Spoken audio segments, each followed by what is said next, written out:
à peu près 2000, et puis on est passé à un autre commando, on a payé aussi 2000. Alors, 4000 personnes sur la route, ça fait du monde, ça. Ça fait du monde, et en rang par 5. En Allemagne, on se met toujours en rang par 5. Et on occupait toute la route, et des Allemands avec des chiens qui nous emmenaient, mais il paraît qu'on allait faire des fortifications, d'après ce qu'on a entendu dire.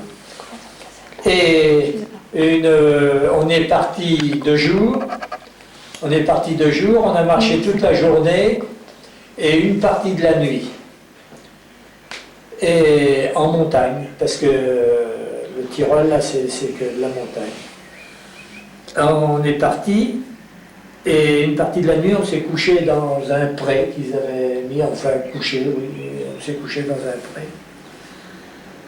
Et il faisait froid. Et sans manger, sans rien.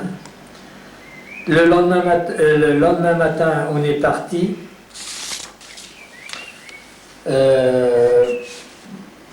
On a marché peut-être pendant 7 heures, 7-8 heures. Et là, ils nous ont rassemblés dans la montagne, dans une carrière qu'il y avait. Ils avaient dû faire une carrière pour tirer de la pierre, pour faire la route de la montagne. Alors dans un no-man's-land, là, ils nous ont rassemblés. Et je me trouvais dans le fond de la carrière, qui n'était pas tellement profonde. Je me trouvais dans le fond de la carrière, et puis tout d'un coup, est venu quelque chose qui a dit « Oh, ils vont nous fusiller, ils vont nous fusiller, ils vont nous fusiller ». Alors, comme il y avait tellement de bruit qui courait de choses et autres, de différents trucs, on nous fusillait 2000 ou 4000 bonhommes. C'est-à-dire que ce que je ne vous ai pas dit, c'est qu'en cours de route, de temps en temps, on entendait « BAM !» un coup de feu. On se disait « Tiens, un coup de feu ».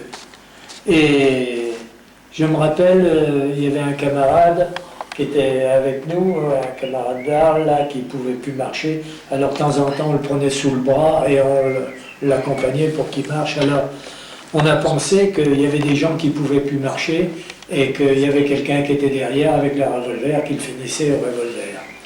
Alors ça, moi je ne les ai pas vus, mais j'ai entendu les coups de feu. Et alors là, quand je vous ai dit qu'on allait pour être fusillé, à un moment donné, il y a eu un mouvement qui s'est projeté vers la sortie de cette carrière, parce que ça faisait comme un goulet qui s'est précipité sur cette carrière. Alors, les Allemands avaient tiré, mais comme les fusils mitrailleurs et les mitrailleuses étaient tellement près de nous que je ne sais pas s'il y a eu des morts, il y a sûrement eu des morts, puisque à taper dans le tas comme ça, il y a eu sûrement des morts et des blessés. Mais tout ce qu'il y a de sûr, c'est que moi je suis sorti de cette carrière et j'ai voulu monter la montagne aussi pour passer de l'autre côté de la montagne. Mais la montagne, quand on la voit comme ça, ça semble pas facile, mais on monte, mais on n'arrive jamais en haut, parce que c'est toujours plus haut. C'est toujours plus haut. Enfin, la nuit, nous prenant, je me trouve avec 3-4 autres gars, comme moi, mais que je ne connaissais pas. Et moi, j'avais encore ma couverture. Il y avait un autre aussi qui avait une couverture. Alors, on s'est mis sous les sapins, parce qu'il y avait des sapins et les branches qui tombaient par terre. On s'est mis sous les sapins, on s'est mis tous les uns contre les autres, avec les couvertures sur nous. Et le lendemain matin, il y avait au moins 60 cm de neige. Les branches du sapin étaient couvertes de neige, on se trouvait... on s'est réveillé. On s'est réveillé parce qu'il y a eu du bruit. Et du bruit qui criait, on se demandait qu'est-ce qui se passait, tout ça. Alors on est sorti de notre cachette, là, et puis on a vu que fallait sortir un peu pour voir qu'est-ce qui se passait dans la vallée. Alors on a vu, il passait du matériel dans la vallée, on s'est dit, mince, c'est peut-être les Allemands qui s'en vont, tout ça. Et non, c'était les Américains. C'était les Américains qui continuaient. Mais au moment où on allait pour être fusillé, les Américains se trouvaient sur l'autre montagne de l'autre côté, parce que les routes sont en général dans les vallées. Et il y a des cols, eux se trouvaient sur l'autre col, et nous, on passait pour passer un autre col. Et là, d'avoir vu et entendu les coups de feu qu'il y a eu, ils ont cru que c'était les Allemands qui tiraient contre les Américains. Alors les Américains, au canon, ils nous ont bombardé un peu. Et alors eux, ils ont fait des morts. Ils ont fait des morts et des blessés par ça, mais ça n'a pas duré très longtemps. Et on est rentré, donc, on est redescendu dans la vallée, on est arrivé à une petite ville qui s'appelle Lesselvang. Le nom, je m'en rappelle parce que j'ai pris un petit objet de souvenir. Il y avait une maison de souvenirs, j'ai pris un petit objet, un pichet, qui a marqué Lesselvang dessus, autrement je ne m'en rappellerai pas. Et de là, on a été libérés donc, par les Américains. Et comme on n'était pas loin de l'armée française, on a été rejoint de l'armée française. Voilà. Et je suis rentré au maquis, je faisais 82 kilos. J'étais un gros. Je suis rentré, je faisais 47 kilos. Dominique a pris le livre de la déportation. Non, elle a dû le laisser. Elle a dû le laisser. Tiens, fais voir la photo là. S'il est là. Je me suis fait photographier oui, un mois après. Oui, à peu près, peut-être pas. Et vous aviez l'appétit quand même Comment Quand vous êtes revenu, est-ce que vous aviez l'appétit pour manger C'est-à-dire que l'appétit pour manger, oui, mais il fallait faire attention parce que il fallait pas trop manger. Parce que l'estomac se rétrécit. Et si il y en a qui, à la libération, on leur a donné à manger comme ça, des soldats américains qui ont donné à manger. Yeah. Ils sont morts. Parce que ça les a étouffés, quoi. Enfin, Je suis à côté de lui, comme ça on va bien. Voilà. Et vous voyez, le vêtement que je vous disais, Voilà, et le matricule que l'on a là. et encore, là, il a la Strasse, vous voyez, l'arrêt. L'arrêt, là, dans le milieu. La Strasse, c'est la route, quoi. Hein. Ouais. Et elle avait repoussé, donc il avait déjà repris du poids, là. Oui, j'avais déjà repris du poids. J'avais déjà repris du poids. Voilà. Et maintenant, vous avez peut-être des questions? Oui, Ah. des questions. C'était mieux. Moi, je voulais savoir, les maquis, ça ressemblait à quoi? Oui, Ah. je voulais savoir. T'as mis en route, Marie? Ouais, c'est ça. Le maquis, c'est un rassemblement de personnes pour la Dordogne. Il y avait beaucoup de maquis en Dordogne. Et qui se préparaient pour faire, par exemple, parce que ça, c'est par la suite qu'on s'est rendu compte un peu des choses. Mais il était, la Dordogne et les alentours du Massif central, il y avait beaucoup de maquis. Vous avez peut-être entendu parler du Vercors. Oui. Il y avait beaucoup de maquis. C'est-à-dire que c'était en réalité, ces maquis devaient se rassembler pour libérer le plateau des 1000 vaches dans le Massif central, pour amener des troupes aéroportées. C'était en réalité pour occuper un nouveau front, pour centraliser, fausser l'esprit des Allemands en leur disant ils risquent de faire comme un terrain d'aviation sur le plateau des 1000 vaches et amener des troupes aéroportées, là, faire un truc, voyez-vous, pour désorienter comme... alors, on avait concentré un tas de... Bon, il y en a eu ici en Bretagne, des maquis, mais c'était aussi pour informer les gens, enfin, il y avait des postes émetteurs, pour informer les Anglais des fortifications qui se faisaient, des mouvements de troupes, l'espionnage, oui, en somme, pour faire de l'espionnage, et en même temps, ici, sur la Bretagne, ce qui était important, c'était que les pilotes qui avaient été récupérés à droite et à gauche, qui étaient tombés en France, de les faire repartir sur l'Angleterre, vous comprenez? Alors là, il y avait déjà une chaîne, et cette chaîne, mais les maquis ici en Bretagne, c'était plutôt des gens qui étaient des clandestins qui n'habitaient pas chez eux, qui habitaient chez une autre personne. Ils n'étaient pas ou dans des fermes un peu isolées, des choses comme ça.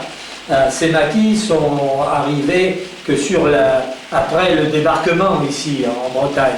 Tandis qu'en 1942, il y avait déjà des maquis en Dordogne.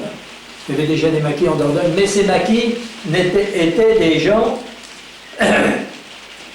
qui étaient dans la clandestinité parce que soit qu'ils étaient juifs, soit qu'ils étaient communistes, soit qu'ils étaient recherchés par la police ou la Gestapo, soit par des opinions politiques, ou soit par des faits qu'ils avaient commis et qu'ils avaient opérés, vous comprenez? Alors ils étaient recherchés comme ça. Et c'est pour ça, parce que en réalité, en France, en 1939, on a arrêté beaucoup de communistes, parce qu'ils étaient contre la guerre, parce que la guerre nous est arrivée, parce qu'il y a eu l'affaire de Munich. On ne vous a jamais parlé de l'affaire de Munich? Si. Bon, eh bien, l'affaire de Munich, ça a été un peu...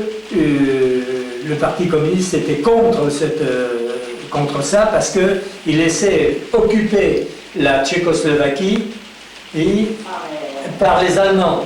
Et en plus, ce que je ne vous ai pas dit non plus, c'est que quand je suis arrivé au camp de Dachau, le camp de Dachau, il y avait beaucoup de prêtres polonais. Et les prêtres polonais, quand ils nous ont vus arriver au camp de Dachau, ils ont été contre nous. Ils étaient contre nous parce que avant la guerre de 1939, nous avions une alliance militaire Pologne-France. Et quand l'armée allemande a occupé la Pologne, on n'a pas bougé, on a laissé faire. Alors, vous voyez la contradiction qu'il y a eu, et les gens, eux, nous ont pris pour des traîtres, vous comprenez? Ils nous ont pris pour des traîtres, et les Allemands ne nous ont pas aimés de ce côté-là.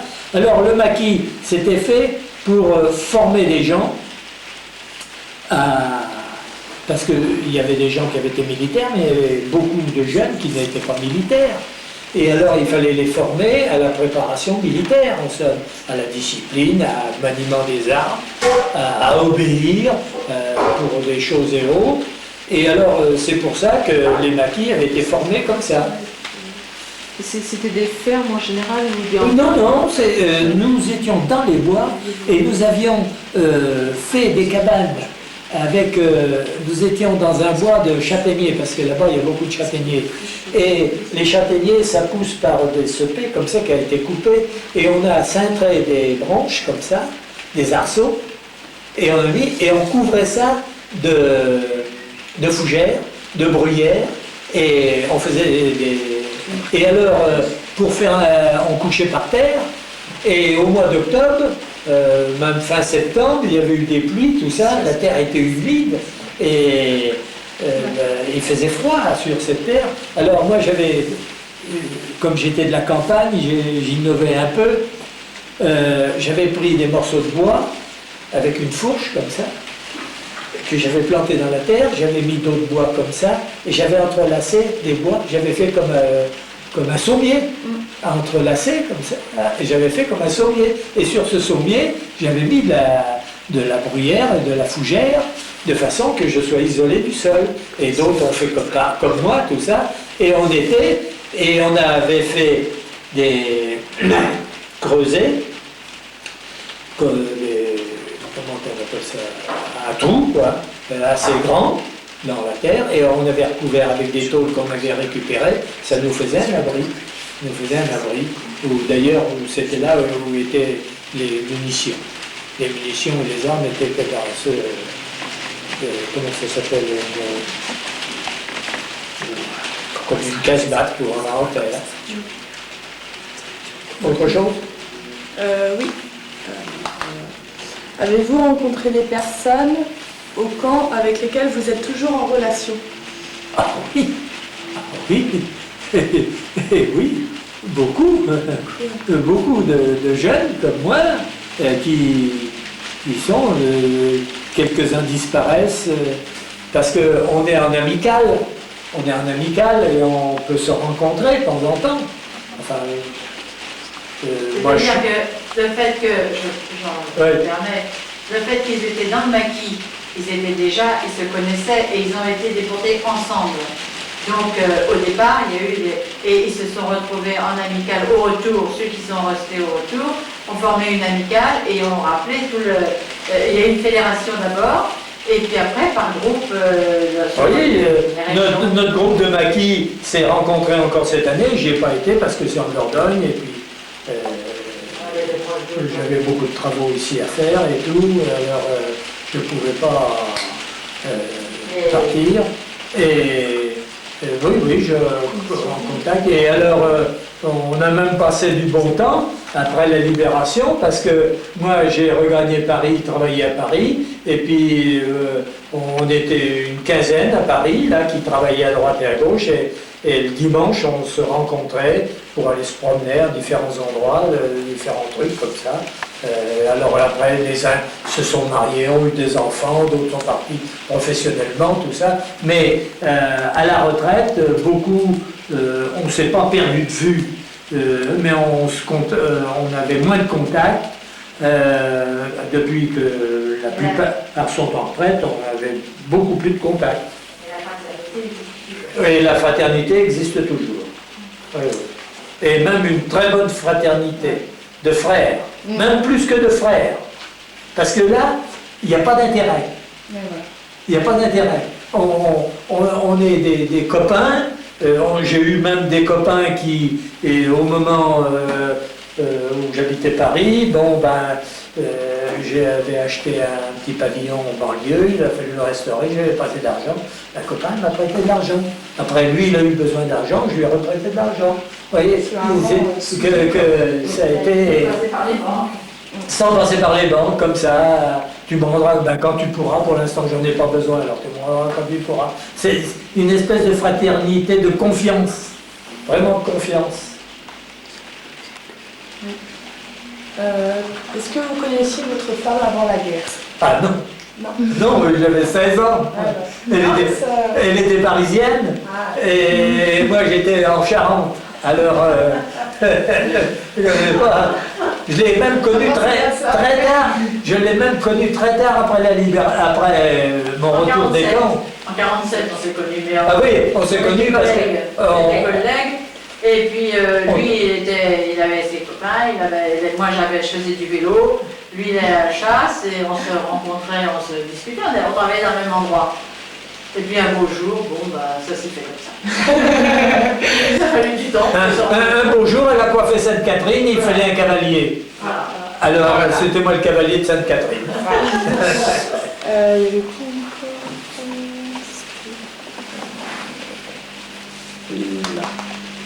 Ah oui, parce que vous avez dit que vous aviez changé votre identité. Ah, oui, bien ça, c'est votre nom. Oui, oui.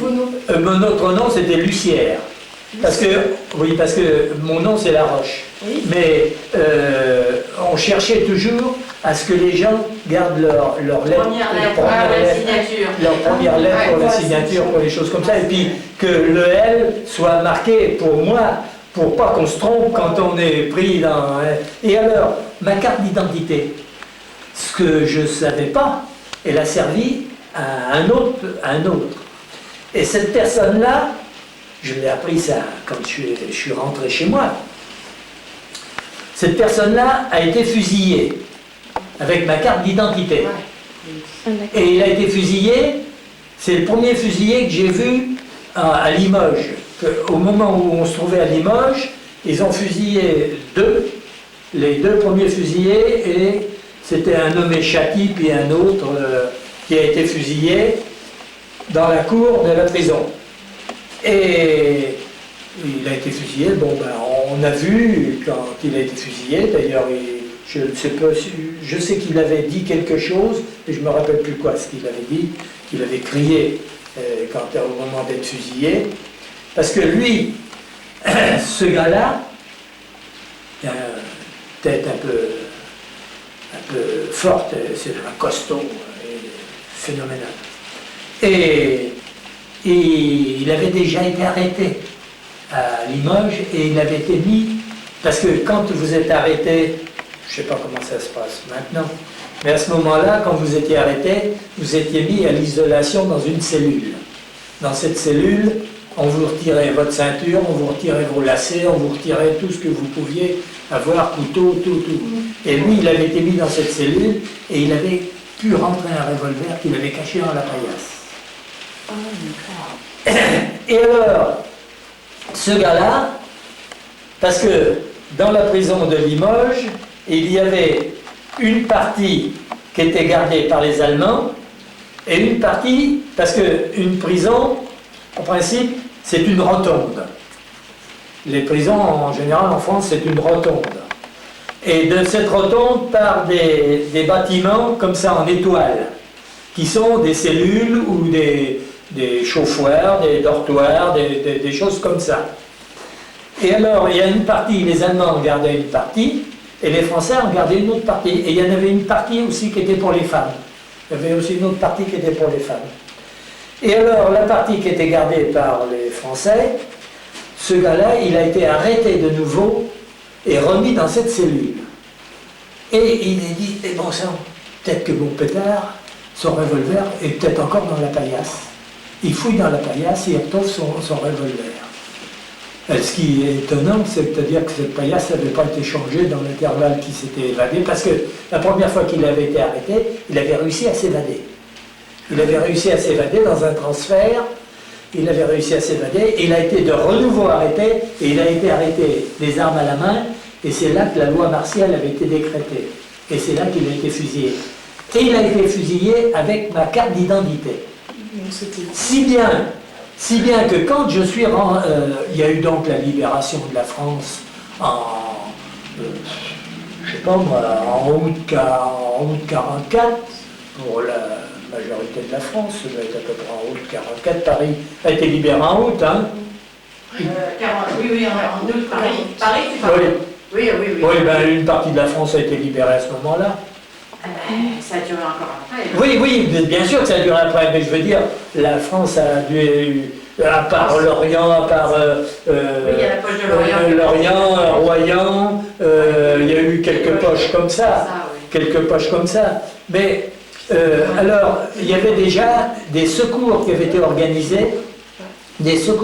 organisés, pour les familles. Et alors, ma mère touchait déjà une pension comme quoi j'étais mort.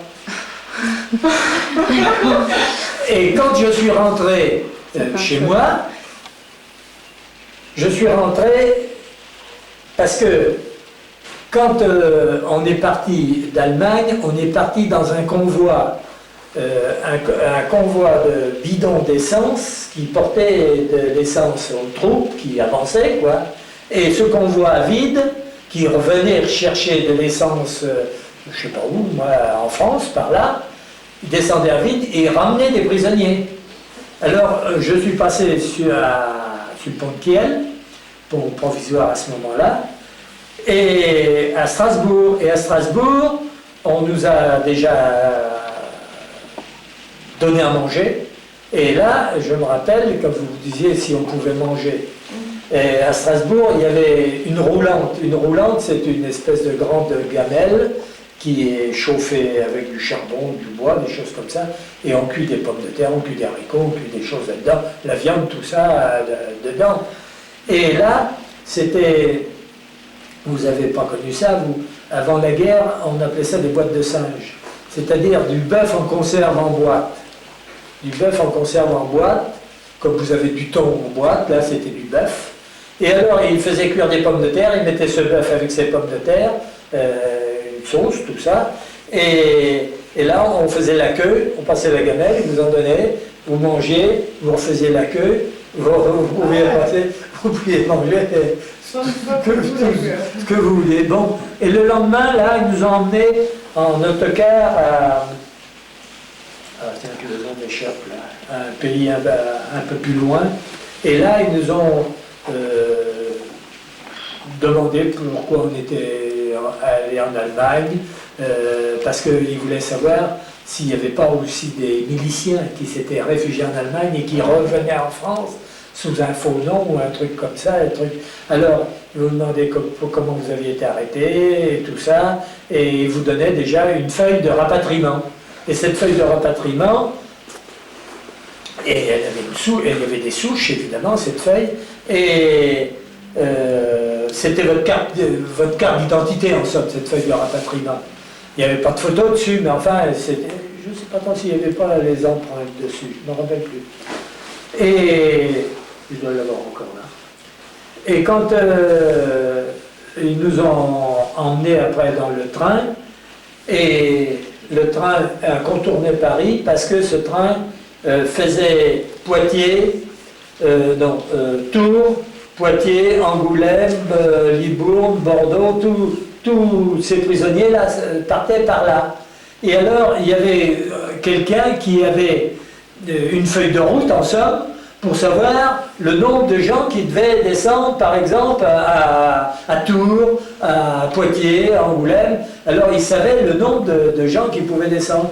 Si bien que moi, arrivant, comme je devais descendre à Angoulême, j'avais dit que je descendrais à Angoulême, mais arrivant à la gare avant, à Ruffec, je demande à... D'ailleurs, il y a un fait là qui paraît drôle, mais je vais vous l'expliquer quand même. Quand je suis descendu à Poitiers, on a demandé s'il y avait parce qu'à ce moment-là, on était tous des déportés politiques. À ce moment-là, on était tous déportés politiques. On n'était plus des terroristes, on était des déportés politiques. Et devenus après déportés résistants, après avec des scissions.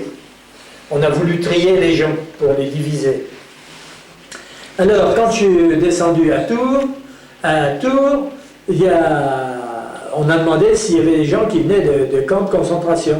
Alors, moi, j'étais parmi des prisonniers de guerre, tout ça. Moi, je disais rien, je restais dans mon coin parce que Tours, ça ne m'intéressait pas de descendre à Tours. Alors, ils ont voulu que je... Ah, il y en a un là, il y en a un là. Alors, la Croix-Rouge est arrivée, faut que vous descendiez, tout ça. Parce que c'était les journalistes, c'était les trucs qui voulaient savoir, ceci, cela. Si j'ai connu ça, si j'ai connu... J'ai connu les proches que je connaissais, quoi. Et alors, il y a une femme qui m'a vu et qui croyait que j'étais son fils. Et qui croyait que j'étais son fils. Alors, qui a voulu m'attraper, tout ça, alors, ça prêtait une confusion. Parce que, qui c'est qui se trompait? C'était elle ou c'était moi? Parce que, vous voyez la tête que j'avais et tout ça, je ne savais pas trop si j'avais pas perdu la carte ou si c'est elle qui perdait la carte. Parce qu'il y avait des gens qui voyaient, qui attendaient depuis plusieurs jours, soit le mari, soit le fils, soit le frère, c'était phénoménal. Et bon, le fait accompli, quand les gens ont vu, je ne sais pas s'il y a eu de la police ou de la Croix-Rouge, je ne sais pas quoi, il y avait un tas de monde, les journalistes et tout. Et à ce moment-là, il y a notre convoi, c'est pas votre fils, celui-là il descend à Angoulême. Alors bon, j'ai remonté dans le train, et puis avant d'arriver à Angoulême, à 35 km d'Angoulême, il y a une gare qui s'appelle Ruffec, et j'ai dit tiens, je vais demander au chef de gare, parce que moi je comptais rentrer par mes propres moyens, par le train évidemment, et s'il y avait un train omnibus qui allait m'arrêter en cours de route à la gare où j'avais fait brûler. À Vars. Alors, il me dit, où c'est que vous descendiez? Ben, moi, je voudrais descendre à Vars. Bon, ben, il dit, tu descends là, mais je dis, comment je vais faire? T'occupe pas de ça, descends et tout ça. Alors, je suis descendu, mais à Angoulême, on a annoncé au micro, un tel descend, un tel descend. Et puis, il y avait des gens qui venaient voir, qui avaient même personne, mais qui me connaissaient là-bas, et qui se sont dit, tiens, mais... parce qu'il y avait un endroit où on accueillait les gens, il y avait un hall d'accueil, et il y avait la Croix-Rouge qui était là, et puis un hall d'accueil, les gens qui me connaissaient sont venus voir, ben non, il n'est pas là. Alors, 2 jours après, les gendarmes sont venus chez moi, pour voir si j'étais rentré, si j'avais bien descendu. Alors, ils m'ont dit, où vous êtes descendu où? Ben, je dis, je suis descendu à Ruffec. On m'a dit de descendre à Ruffec, qu'on m'amènerait, parce qu'à ce moment-là, il y avait des gens qui avaient de l'essence pour pouvoir, parce qu'il n'y avait pas d'essence, ou très peu, et pour pouvoir m'emmener à moi, chez mes parents, quoi. Et alors, bon, j'étais chez mes parents une dizaine de jours, peut-être, je sais pas, un peu, pas longtemps toujours. Et un jour, il y a le facteur qui vient, le matin, le facteur qui vient, il dit, tiens, ta mère est là? Je dis, oui, elle est par là. Je dis, pourquoi? Ben, parce qu'il dit, il faut qu'elle me signe ce mandat. Non pas un mandat, mais... Parce qu'autrefois, les facteurs payaient les allocations familiales à la maison. Et ils payaient les mandats, les pensions et tout ça, c'était les facteurs qui payaient tout ça à la maison. Alors il fallait signer, évidemment, comme quoi on avait touché. Et alors, il me dit, ben, c'est pour qu'elle signe pour la pension. Quelle pension? Alors, je demande tout ça. Alors, je dis, c'est pour moi, pourquoi tu touches une pension? Ah, il me dit, je sais pas, moi, je touche ça, dit, parce que j'avais un frère qui était dans la première armée, j'avais un autre frère qui était sur le front de l'Orient, moi qui étais dans les camps de concentration, un autre qui était volontaire en Allemagne, vous voyez, qui avait collaboré avec les Allemands, vous voyez que dans la famille, il y avait des clans. il y avait des clans. Et alors, bon, alors la mère, elle dit, bah, moi je touche ça depuis un certain temps. Enfin, j'ai dit oui, mais il faut pas qu'on touche ça, tout ça. Alors j'ai été voir le maire, et puis le maire il m'a dit, ben effectivement, on va signaler ça, et puis ça a été arrêté comme ça. Mais parce que justement, la carte d'identité, c'était elle qui avait servi, le gars qui avait été fusillé, ça devait être moi qui aurais été fusillé avec la carte d'identité, vous comprenez? Et c'est comme ça qu'il y a eu un quiproquo pour la pension. Voilà. Vous avez autre chose? Oui. Alors, c'était où? Qu'est-ce qui fait, selon vous, que vous ayez survécu? Ben, en réalité, ce que je vous ai dit tout à l'heure, dans le commando où j'ai été, j'ai travaillé dans une usine où on faisait des commandos de pilotes. C'est-à-dire qu'à ce moment-là, les avions, quand ils descendaient en piqué, les pilotes arrivaient à perdre connaissance. Alors, il y avait un appareil qui s'appelait commando, qui marchait à pression d'huile et pression d'air, de façon que quand il avait descendu un certain temps, automatiquement, l'avion reprenait l'air en remontée. Parce que le gars avait perdu connaissance à la vitesse où il était descendu et remonté. Et je travaillais en usine. Alors en usine, c'est chauffé. Parce que pour travailler les pièces, il faut travailler ça à une température. Alors on était donc chauffé. On n'était pas aux intempéries. Et comme je vous disais, on était à travailler chacun dans son poste. Il fallait faire son travail, mais on ne le faisait pas... Tandis que ceux qui étaient à travailler dans le bâtiment ou à travailler à faire des tranchées pour des canalisations d'eau, pour des trucs comme ça, ils étaient dehors, dans l'eau, dans la boue, dans les choses comme ça. Ou ceux qui faisaient des barrages. Moi, j'ai pas vu, mais il y avait des copains qui ont travaillé sur des barrages. Eh bien, quand il y a un coffrage qui était assez grand, le gars il tenait plus en l'air, paf, on le poussait et on coffrait. Et le gars, il est dans le béton. Il est dans un sarcophage, lui. Dans des milliers d'années, quand il y a des fronts de barrage, ils diront, tiens, il y avait des gens, des momies dans le sarcophage. Et il y a des gens comme ça. Et alors, il y avait des commandos où il y a eu beaucoup de morts, justement, parce qu'ils étaient aux intempéries, et puis ils avaient des capots qui étaient sévères, tandis que, moi, d'ailleurs, j'avais dans mon maquis, il y avait des juifs avec moi. Ben, les juifs, on ne les a pas exterminés, parce qu'ils avaient besoin de main-d'œuvre. Ils avaient besoin de main-d'œuvre. Alors, cette main-d'œuvre, elle était là pour faire des armes ou faire, enfin, dire. Parce que si il y avait eu quelque chose qu'on aurait pu dire en Allemagne, avec le nombre d'étrangers qu'il y avait en Allemagne, il y avait peut-être 10 étrangers pour un Allemand. S'il y avait eu quelqu'un qui aurait pu dire étrangers, rebellez-vous, on tuait chacun son Allemand et puis ça y est, c'était fini. Mais il n'y avait personne pour donner ce signe mais c'était phénoménal. Il y avait toutes les langues possibles en Allemagne, toutes les langues possibles. Et pendant ce temps-là, les jeunes Allemands étaient recrutés à 15-16 ans. Eh ben oui, eux, ils étaient dans l'armée, même les vieux. Et je me rappelle, il y en avait un petit qui avait peut-être 65 ans, oh oui, un petit. Il avait un fusil qui était plus grand que lui. Il avait un fusil de la guerre de 14 qui était plus grand que lui. Et il aurait fallu presque lui porter son fusil. Et ma mère travaillait à Paris, dans les hôpitaux, à l'hôpital de la Pitié. Maintenant, ça s'appelle. Moi, j'habitais à la Salpêtrière, mes parents étaient tous les deux dans les hôpitaux. Ma mère travaillait à la Pitié, mon père à la Salpêtrière, et nous habitions à la Salpêtrière. Et quand Paris, au mois d'août, s'est fait libérer, ma mère, dans son hôpital, il y avait des prisonniers canadiens.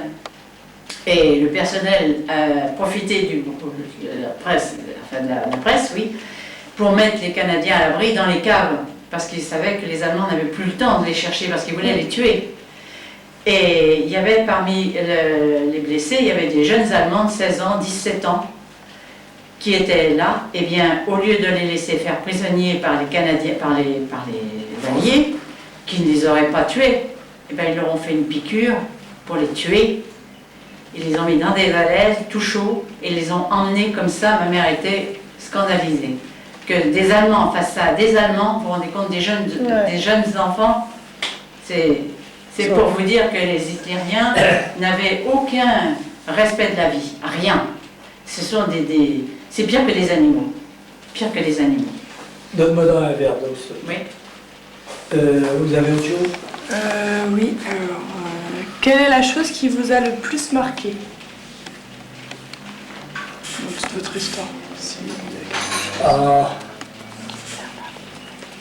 C'est dans le camp de Dachau. Dans le camp de Dachau, je n'y ai pas resté très longtemps. Et là, il y avait dans le camp de Dachau, que j'ai appris le peu de temps que j'y étais, qu'il y avait un hôpital d'expérimentation. D'abord, quand j'étais à l'infirmerie, j'ai vu des gens faire la queue pour aller se faire opérer, soit de l'appendicite, ou soit des ventrations. Ils étaient opérés immédiatement, et hop, de l'autre côté, ils ressortaient pour retourner. 4 jours après, ils travaillaient. 4 jours après, ils travaillaient. Mais il faut reconnaître que quand vous êtes très maigre et que vous êtes sous-alimenté, les chairs se ressoudent à une vitesse considérable.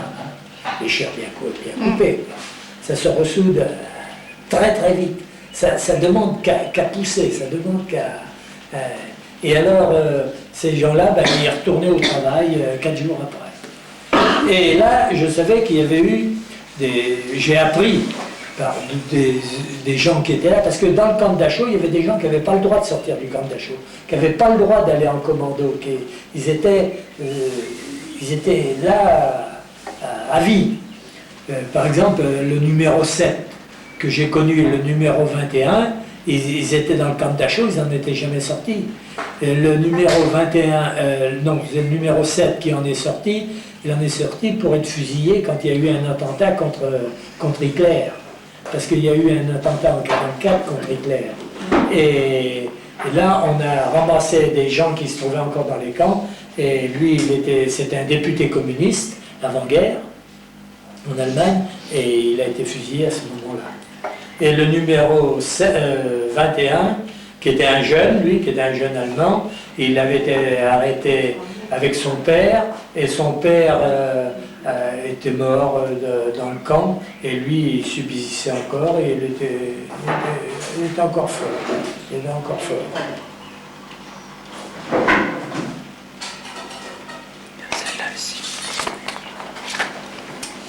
Oui, et alors là, comme je vous ai dit, il y avait des expérimentations de chirurgie.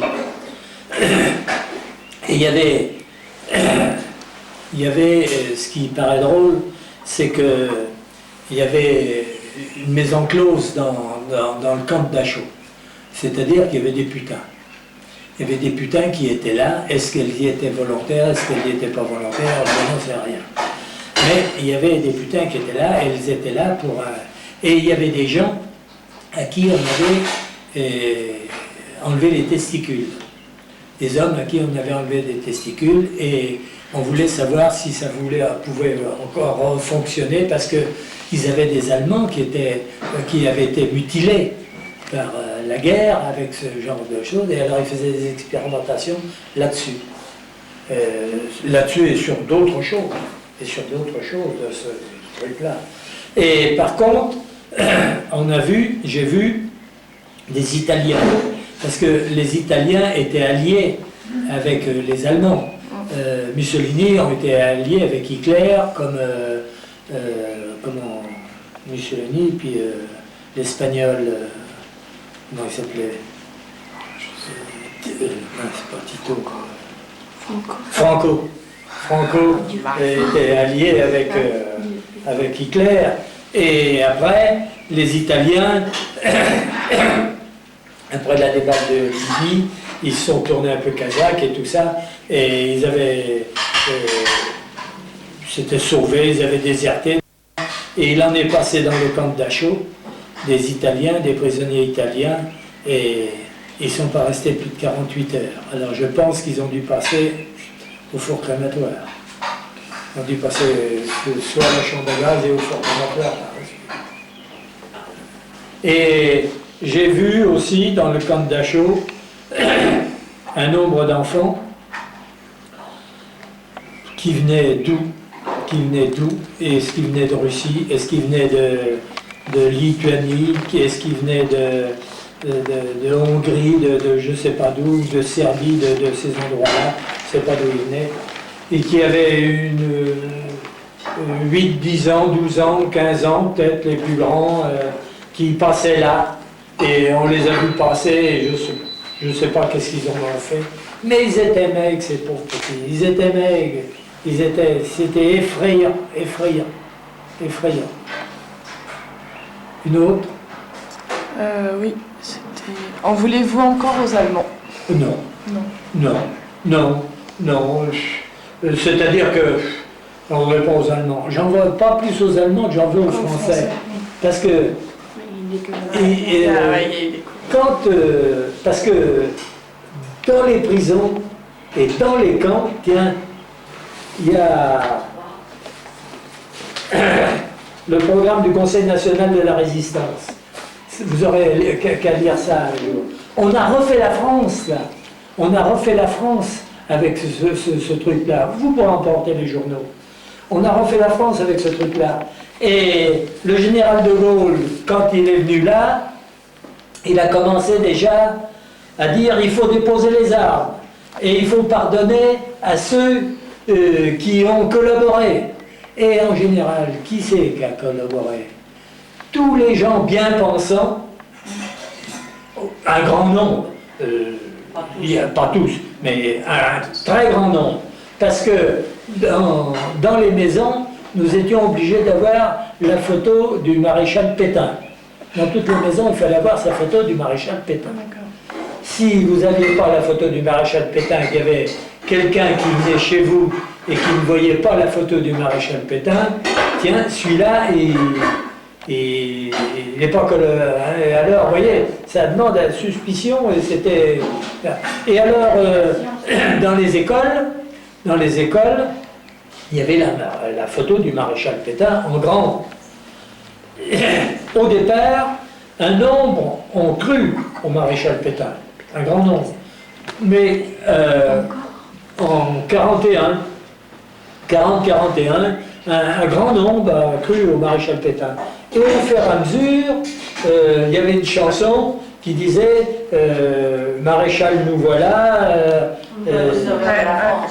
pour sauver la France. Alors nous, on avait détourné la chanson Maréchal, nous voilà, les deux pieds, les deux mains dans la merde. Voilà comment était tournée la chanson pour ceux qui. Et le général de Gaulle a, en somme, il a gracié beaucoup de gens, et beaucoup de gens comme Papon. Parce que Papon a été un collaborateur pour envoyer des gens dans les camps de concentration, mais il a été aussi un préfet de police à Paris qui a fait tirer sur les manifestants. En 50 et quelques. Alors vous voyez, le Papon, il a toujours été du côté du haut, hein, du côté du haut. Et en Allemagne, il n'y a pas eu l'épuration qu'il aurait pu y avoir. Il n'y aurait pas eu. C'était peut-être pas facile, mais il faut se dire que les victimes du nazisme allemand, après la guerre, ils ont eu beaucoup de mal. Ils ont eu beaucoup de mal à survivre. Ils ont eu beaucoup de mal à survivre. Alors, évidemment que maintenant, j'en veux pas aux Allemands, parce que... Non, parce que les Français n'ont pas été meilleurs. Non. Les Français n'ont pas été meilleurs en Indochine. Les Indochinois, nous les Français, on a été occupés par les Allemands, on s'est rébellés contre l'occupation. Une quantité de gens s'est rébellée contre l'occupation. Les Indochinois, eux, ils sont rebellés contre la colonisation de la France. Et alors, ils ont voulu se rebeller, ou ils ont voulu avoir plus de pouvoir, plus d'avantages, et on leur a fait une guerre. Et une guerre qu'ils ont gagnée. Hein. Alors, et il ne faut pas croire qu'on a été meilleurs là-bas en Indochine. On n'a pas été meilleurs. On n'a pas été meilleurs. Une autre question?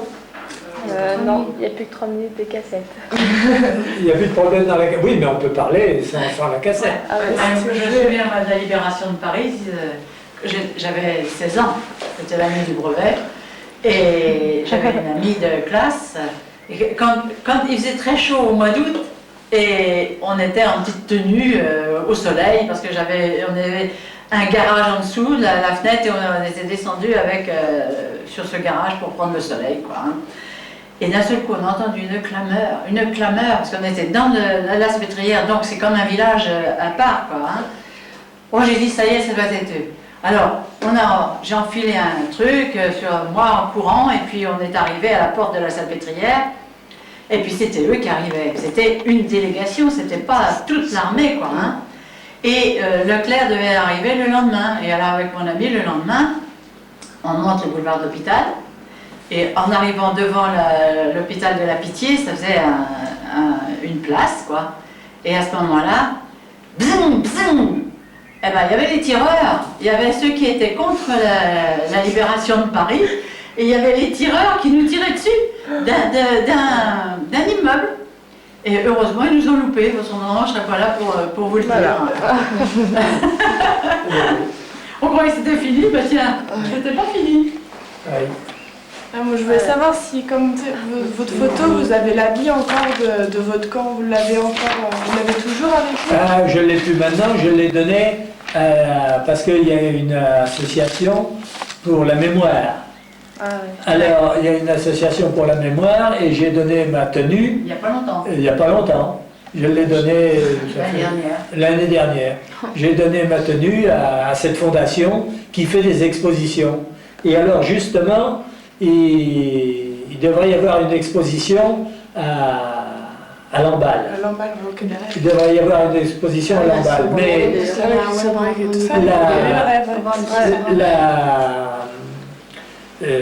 le copain qui s'occupe de cette fondation, là, de la mémoire, il avait contacté la secrétaire de mairie, l'adjointe au maire, et elle n'était pas tout à fait d'accord, il n'y avait pas de place, il n'y avait pas ceci, il n'y avait pas cela, il y avait un tas de difficultés, elle n'avait pas l'air d'être pour, et j'ai revu donc Klein, et je lui ai dit, mais tu n'as pas fait parce que j'ai donné ma tenue de bannière à cette fondation pour l'exposition, et en même temps j'ai fait un chalit.